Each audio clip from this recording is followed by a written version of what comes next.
잠시 고개 숙여 기도하겠습니다. 주님, 감사와 찬송을 아버지께 돌립니다.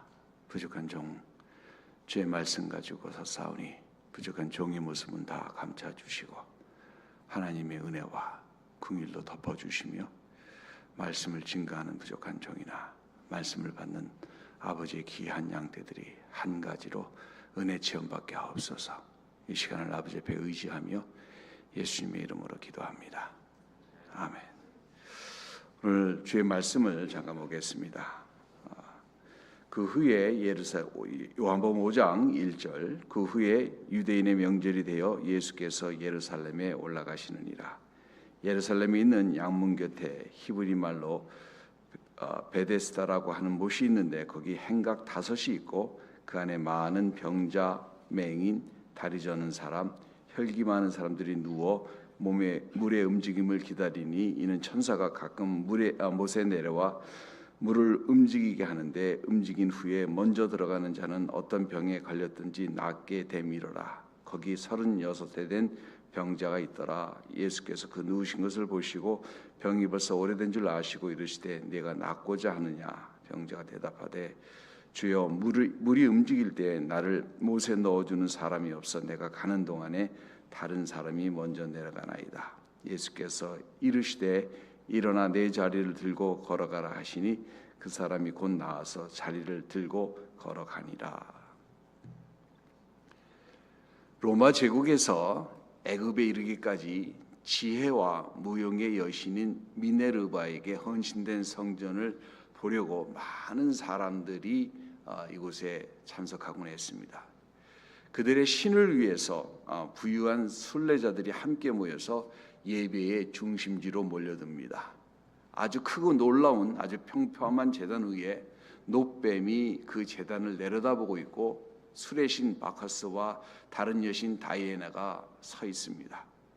각기 신들은 물병을 쥐고 있는데 술과 우유를 미네르바에게 부어주기 위해서 준비를 해요. 정해진 시간에 미네르바 제사장은 성전에 입장하고 준비된 제단 위에 불을 지핍니다. 장작에 불이 타오르면 제단 위에 있던 제물에 타는 냄새가 온 방에 퍼지기 시작을 해요. 옆에서는 두 신인 바커스와 다이애나가 우유와 술을 동시에 붓습니다. 제단 위에 우유와 술이 섞이게 되면서 놋뱀이 쉬소리를 내면서 아주 큰 소리로 내면은 사람들이 막 환호를 하기 시작을 해요. 바로 이것이 사람들이 당시에 보고 싶어 했던 기적의 현장입니다. 이 장면을 위해서 큰 돈을 쓰면서 많은 부유한 사람들이 이 쇼를 보기 위해서 이 자리에 모입니다. 쇼가 아니죠. 기적입니다. 로마에서는 종교라는 것이 하나의 큰 사업이었어요. 지도에는 각 성전의 위치가 나와 있었습니다. 이곳에서는 사람들이 신비한 체험을 맛보고 놀라워하면서 이제 헌금을 내기도 합니다. 사람들은 이런 것을 갈망하며 도시를 지배하는 지도자들은 알렉산드리아에 있는 그 도서실에 사람을 보내서 이적을 행하는 사람을 보내달라고 요청을 하기도 해요. 우리는 이런 유의 사람들을 엔지니어나 건축가로 부르겠죠. 필론이나 스테시비어스 혹은 헬로는 이런 유형의 사람들이었습니다. 성전에서는 불가능한 모든 것을 가능하게 만들어주기도 합니다. 자, 오늘날로 우리 시각으로 보면 이게 마술이고 쇼룸입니다. 액체를 마음대로 사용하는 엔지니어가 열린 문으로 거룩한 물을 뿌리기도 합니다. 그 힘으로 조각된 상들이 빙글빙글 돌거나 춤을 추기도 합니다. 잘 고안된 주전자에서 물이 흘러내리면 물이 포도주로 변하는 역사를 보기도 합니다. 스팀에서 고열된 물이 뱀의 his소리로 변화되고 고통스러운 동물들이 제물로 드려지기도 합니다. 고대 과학기술로 사람들의 마음을 훔치는 장면들입니다. 성전의 마법사들은 예배자들을 경외심과 놀라움으로 채워주면서 한편으로 신앙심도 복돋아 줍니다. 이방신들을 섬길 때에 결과적으로 한편의 쇼를 보니까 경외심과 함께 영적 자극보다는 사실은 육적인 자극을 느껴요. 여러분, 쇼를 보면 회개하고 눈물을 흘립니까? 절대로 그런 일 없죠. 쇼를 보면 박수를 치죠. 신기해서. 자, 여기에 성전에는 항상 또 뭐가 있냐면 장기들이 있어가지고 사람들의 육신적인 욕망도 동시에 채워줍니다. 여기에 기적이라는 것은 존재하지 않습니다. 반면에 율시를 섬기는 유대인의 성전은 당연히 초대교회의 긴장을 주변 국가들과 긴장을 조성합니다. 헤롯의 건축 사이즈가 다른 지배자들의 시기심도 자극했습니다. 그리고 유대인들은 적어도 이런 쇼는 하지 않았습니다. 성전에 장기도 없어요. 이들 보기에 이들은 경건했고 조용했고 눈에 보이지 아니하는 하나님을 섬겼습니다. 철저하게 사람들이 즐기는 쇼 따위는 성전에서 허락되지 않았습니다. 왜냐하면 여호와의 이름은 너무 거룩해서 감히 여호와라고 하는 말조차 내지 아니하고 그냥 주님이라 이렇게 불렀습니다. 자, 그럼에도 불구하고 초자연적인 역사는 나타납니다. 밖에서 행해지는 역사는 눈속임과 과학의 힘으로 행해지는 거지만 이런 마술의 쇼는 사람들이 기대하면서 모여들기는 하지만은 사람들의 요청이나 혹은 마술을 진행하는 사회자가 오늘 무엇을 보여줄 거예요? 라고 하면서 사람들을 자극시키고 흥분시키고 그들을 이끌어내기도 하지만은 고대 기술로 비 오는 소리, 바람 소리, 번개 소리, 성전 경배자들에게 온갖 쇼를 보여주면서 이것을 기적이라고 몰고 갑니다. 그리고 원하는 자들을 위해서 항상 창기들을 준비해 놓고 있었습니다.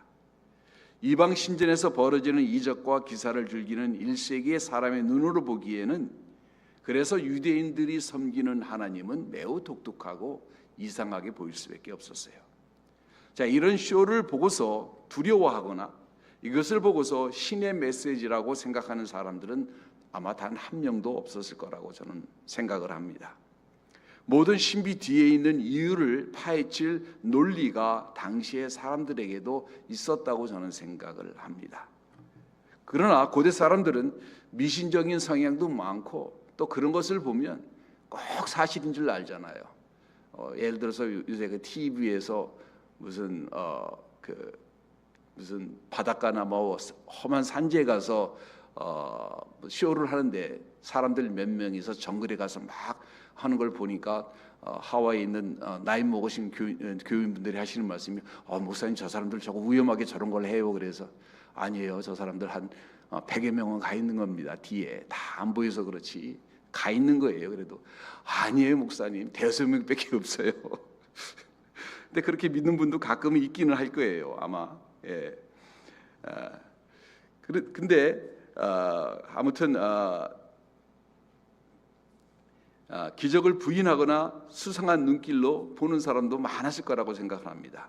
자, 오늘 이성적인 분들은 과학의 개념으로 이런 것을 보기 때문에 기적이라고 하는 것이 굉장히 불편합니다. 기적이라는 것이. 그리고 기적을 부인하거나 수상한 눈길로 보는 사람도 되게 많아요. 그리고 오늘 그 기적을 행한다고 하는 TV 부흥사들의 비리가 가끔 나타나면서 또 이적과 기적에 대한 부정적인 시각도 상당히 많이 있고 또 근대에 와가지고 신학을 하시는 분들이 무릎을 꿇고 하나님을 배우는 것이 아니라 책상에 앉아서 공부하면서 하나님을 배우다 보니까 이적과 기사에 대해서 굉장히 부정적으로 얘기하는 경우도 많고 자 이런 TV 부흥사들과 회의론자들에도 불구하고 하나님께서는 때로는 우리의 육감으로 주님께서 행하시는 이적과 기사를 볼 수 있도록 행하신다는 사실을 여러분은 믿으시는지요?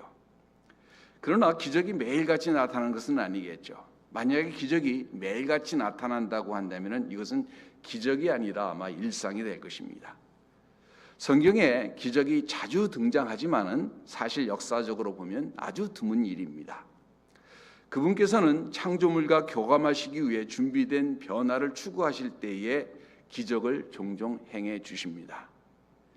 400여 년 침묵 후에 그분이 준비하신 기적적인 일들을 통해 가지고 애굽인과 히브리인들은 다 같이 놀라워했습니다. 자, 혼동을 피하기 위해서 먼저 기적의 정의를 내리고자 합니다. 아무것도 없는 곳에서 하나님께서는 천지를 창조하셨습니다. 그리고 자연 법칙을 만드셨어요. 중력, 열역학, 우주에 대한 모든 질서, 이것이 단지 하나님께서 당신께서 만드신 우주를 지켜본다고 하는 의미는 아닙니다. 자, 대부분 우리가 교회에서 깨달아 알 것은 하나님께서 대부분 자연 법칙을 통해서 모든 현상을 다스리시지만은 그분께서 때때로 개인적인 삶 속에 전혀 관여하시지 않는다는 말은 아닙니다.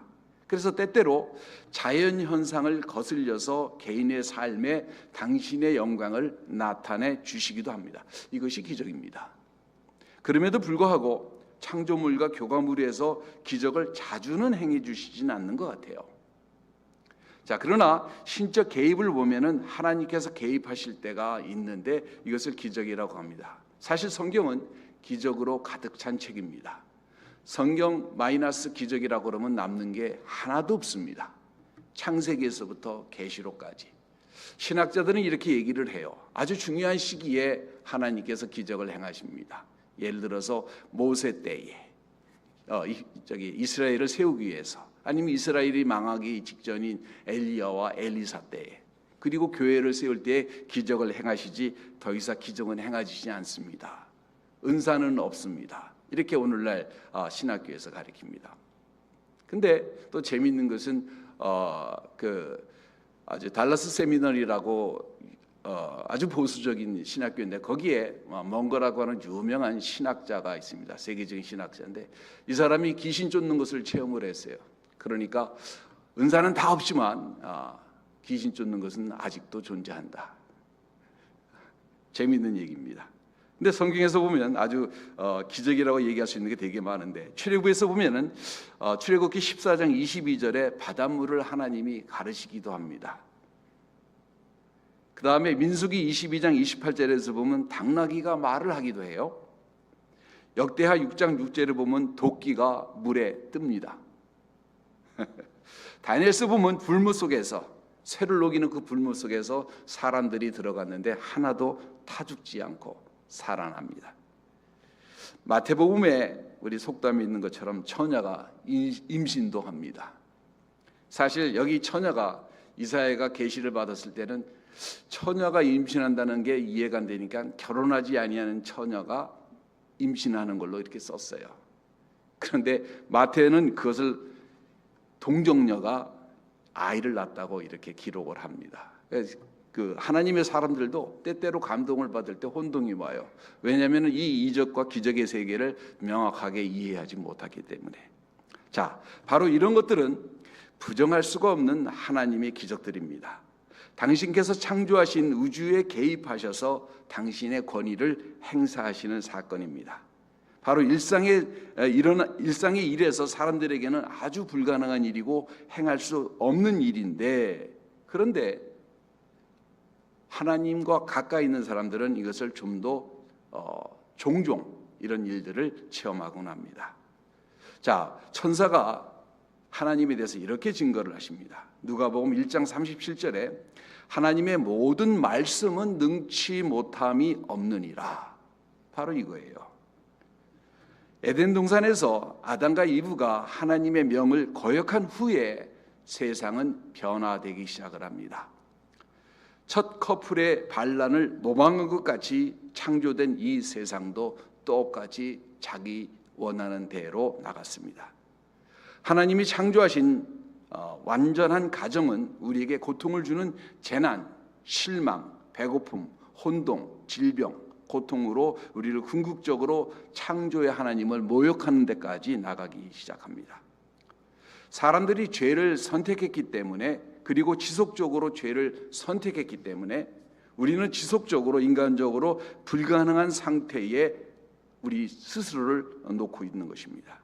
그런데 주님께서 오셔서 하나님과 인간 사이에 가로막힌 죄의 장벽을 다 허물어 주셨습니다. 하나님께서 우리와 함께 하십니다. 그리고 우리를 대변하신 분이 계십니다. 지금 우리는 우리의 고난을 넘어서 우리 인도하시는 분에게 서 있다라고 하는 얘기입니다. 이것이 우리를 변화로 이끕니다. 불가능한 상황 속에서도 예수 그리스도 때문에 현재의 고통을 위장된 축복으로 바라볼 수 있는 새로운 시각도 생깁니다. 그분은 수많은 이적을 성경에서 보면 행하십니다. 예수님은 한 번도 불가능한 일이 없어요.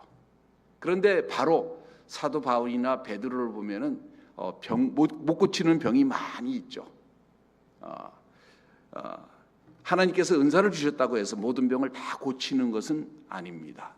에바브로디도도 병에 걸렸었고, 바울 자신도 병에 걸렸었고, 디모데도 병에 걸렸었고, 그러나 하나님이 원하실 때는 또 이적과 기사를 신유의 역사가 많이 나타나기도 합니다. 이게 은사입니다.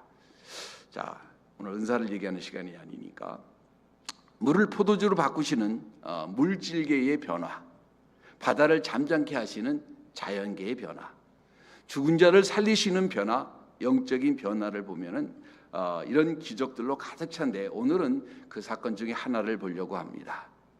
자, 오랜 시간 동안에 걸쳐서 병든 사람이 하나 있어요. 요한복음 5장 2절 3절에 예루살렘에 있는 양문 곁에 히브리 말로 베데스다라고 하는 못이 있는데 거기 행각 5이 있고 그 안에 병자, 소경, 절뚝발이, 혈기 마른 자들이 누워 물의 동함을 기다린다고 얘기를 합니다. 자, 여기에 5개의 기둥이 2개의 연못으로 연결되어 있습니다. 헤롯 성전의 북쪽에 있는 종교적인 요양원입니다. 아클레스피스, 즉 치료와 약의 신을 그리스 사람들은 믿었어요. 불구자들을 긍휼히 여기며 치료해 주는 아클레스피스가 와서 치료해 주기를 믿었습니다. 성전 안에 아클레스피스의 힘을 믿는 사람들이 모여 있는 곳입니다. 그들이 자는 동안에 신들이 와서 자신들을 치료해 줄 것이라고 사람들은 굳게 믿었습니다. 성전에서 잠을 잔다는 것은 인큐베이터라고 하는데 병든 자들이 잠을 자다가 아클레스피스가 와서 만져주면 치료가 일어난다고 믿었던 것입니다.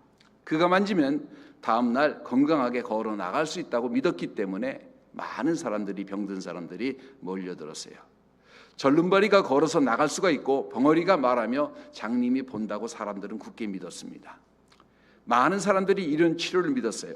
만약에 감사하는 마음으로 금덩이를 가지고 오면 신이 축복해서 더 빠른 치료가 일어난다고 이렇게 사람들은 믿었습니다. 주님께서 유대인의 명절에 예루살렘에 오셨을 때에 이 지역에 있는 요양원을 방문해 주십니다. 주님께서 왜 그렇게 하셨는지 우리는 알 길이 없습니다. 추측할 수도 없어요. 그리고 주님께서는 종종 유대인들이 불편해 하시는 것을 행해 주시는데 그분의 방문 동안에 40여 년 동안에 고통을 당하는 사람을 찾아오십니다. 40여 년이라는 것은 당시로 평균 수명입니다. 인간의 평균 수명이에요. 자, 여기 보니까 6절과 7절에 거기 38년 된 병자가 있더라. 예수께서 그 누운 것을 보시고 병이 벌써 오래된 줄 아시고 이르시되 내가 낫고자 하느냐? 병자가 가로되 주여 물이 동할 때에 나를 물에 넣어줄 사람이 없어 내가 가는 동안에 다른 사람이 먼저 내려가나이다. 자, 미신적인 것에 의하면 물이 천사가 동할 때에 내려가면 치료를 받는다는 얘기예요. 근데 이 사람은 혼자였습니다. 진짜로 아파서 움직일 수도 없어요. 자, 어떤 사람이 천사가 물을 진짜로 통하면 어떤 사람이 먼저 내려갑니까? 건강한 사람, 눈치 빠른 사람, 이런 사람들이 내려가겠죠. 다른 환자보다 힘이 있고 눈치 빠른 사람만 살아나는 거예요. 자, 이 요양원에서 누구도 도울 수 없는 이 사람은 아무것도 할 수가 없었습니다. 이 사람이 얼마나 오랜 시간 동안 치료의 신 아클레스피스가 와서 자기를 만져주기를 기다려왔겠어요. 성전 그늘에서 고통 가운데 얼마나 도움의 손길을 애타게 기다렸겠습니까? 미신적인 모세의 동함을 기다리면서 말이죠. 다시 말하지만 아무런 경고 없이 어떤 나팔 소리도 없이 꿈에서 야 내가 내일 너를 치료할 거야 그런 소리 하나도 없이 개인적으로 설명할 수가 없는 수만 가지 이유를 남겨놓고 주님께서 이분을 신방해 주십니다.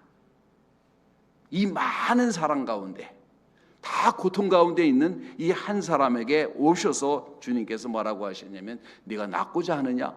내 자리를 들고 일어나 걸으라고 하십니다.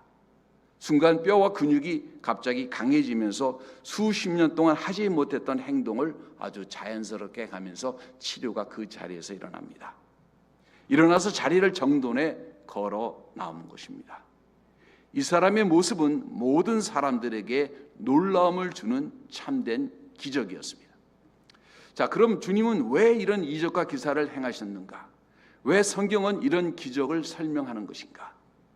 고대에서 성전에서 이적을 행하면서 사람들은 막대한 돈을 챙겼습니다. 오늘날 치료를 행하는 많은 TV 이벤젤리스트도 보면은 다 돈과 여자 때문에 무너지는 것을 많이 봅니다. 이들은 초자연적인 것을 연출해내면서 다른 사람들의 마음을 이용해 가지고 막대한 이득을 만들어냅니다. 사업입니다. 종교 장사꾼들이죠. 알지 못하는 두려움을 때로는 불러일으키기도 하고 은근히 협박도 하고 내세에 대한 두려움을 조장을 해서 사람들의 돈을 갈취하는 행위입니다. 당시에 성전을 지켰던 종교 지도자들도 똑같았어요. 자, 그러나 주님께서는 이적과 기사를 행하실 때는 완전히 다른 목적으로 행하십니다. 그분의 행위는 각 개인의 고통과 아픔과 좌절과 두려움 속에 살아가는 우리와 같은 자들을 굉장히 불쌍히 여기시고 우리에게 참된 자유를 주시기 위해서 행하신 것입니다. 죄에서 자유를 선포하시고 억압에서 자유를 주시기 위해서 주님께서 행하신다는 사실입니다. 그분의 능력은 오늘 우리에게 위로를 줍니다. 그분께서는 우리가 가지고 있는 모든 문제, 고통과 근심, 좌절, 죄로 인한 아픔에서 모든 문제에서부터 우리가 자유로워지기를 원하십니다. 온갖 우리가 당하는 그 고통들, 비극적인 사건들, 혼동, 자연재해, 죽음까지도 그분은 우리를 도우실 수 있는 전능하신 하나님이라는 사실입니다. 우리가 어디에 있든지 어떤 악한 역사가 준동을 하든지 어떤 미신이 있든지 편견이 있든지 그분은 부활의 능력으로 우리를 구원하실 수 있다라고 하는 메시지를 성경은 계속해서 지속적으로 우리에게 깨닫게 해주는 것입니다. 40년 된 고통도 100년 된 아픔도 우리 인생에 쌓아오는 모든 죄악도 도저히 사람으로서는 용서할 수 없는 죄악까지도 그분은 우리의 모든 것을 구원해 줄 수 있는 분이라고 하는 사실입니다. 그분의 사랑받던 제자는 기적을 이렇게 기록을 했습니다. 요한은 항상 자기를 그렇게 표현해요. 예수가 사랑하시는 그 제자가. 자, 예수님의 사랑을 받는 요한이 이렇게 얘기를 합니다. 요한복음 20장 30절과 31절. 예수께서 제자들 앞에서 이 책에 기록되지 아니한 다른 표적도 많이 행하셨으나 오직 이것을 기록하면 너희로 예수께서 하나님의 아들 그리스도임을 믿게 하며 또 너희로 믿고 그 이름을 힘입어 생명을 얻게 하려 함이라. 예수께서 행하신 진정한 기적을 보면서 이 기적들을 행하신 그분께서 오늘도 똑같은 문제를 가지고 있는 우리들이 스스로 하나님 앞에 나와서 하나님 앞에 우리가 간구할 수가 있습니다. 왜냐하면 그분은 우리가 믿을 수 있는 분이고 우리는 문제가 있지만 그분에게는 바로 해답이 있기 때문에 그래요. 그래서 우리가 왜 그렇게 그토록 우리가 풍성한 삶을 얘기하는데 믿음을 강조하고 그런 얘기를 강조했냐면 우리의 풍성한 삶은 우리에게 나오는 것이 아니라 우리에게 풍성한 삶을 주시는 그리스도와 연합할 때에 가능한 것인데 왜 그리스도와 연합해야 되냐면 그분은 바로 전능하신 하나님이시기 때문에 그렇습니다. 우리의 모든 문제를 해결할 수가 있어요. 다시 말하면 그분과 연합한다는 얘기는 모든 우리의 삶의 풍성한 삶을 보장해 줄 수 있다는 얘기입니다. 여러분 풍성한 삶을 원하십니까? 그분과 함께 계신다고 한다면 그분과 함께 하신다면 모든 것이 보장되어 있는 것입니다. 그것을 가르쳐 주시는 거예요. 그분은 우리를 진정으로 도울 수 있는 분이십니다. 그분은 우리를 돕고자 하시는 분이세요. 그분은 전능하신 분이시고 수많은 하나님의 능력의 종들이 이 역사에 나타났다가 사라졌지만은 그분의 어떠한 능력도 사라진 적은 하나도 없습니다. 그분은 원하시면 여전히 바다를 가르시고 물 위를 걷게 하게 하시도 물을 포도주로 만들기도 하시고 천지를 창조하신 그분은 여전히 우리의 주님이시고 우리의 하나님이시라고 하는 사실입니다. 그분은 바로 천지를 창조하신 하나님이세요. 우리가 그분이 하나님인 것을 진정으로 믿고 신뢰하고 의지할 때에 우리의 삶 속에서 풍성한 삶이 솟아나는 것입니다. 여러분, 믿음으로 주님 앞에 나가시는 여러분 되기를 이 아침에 공고합니다. 기도하겠습니다.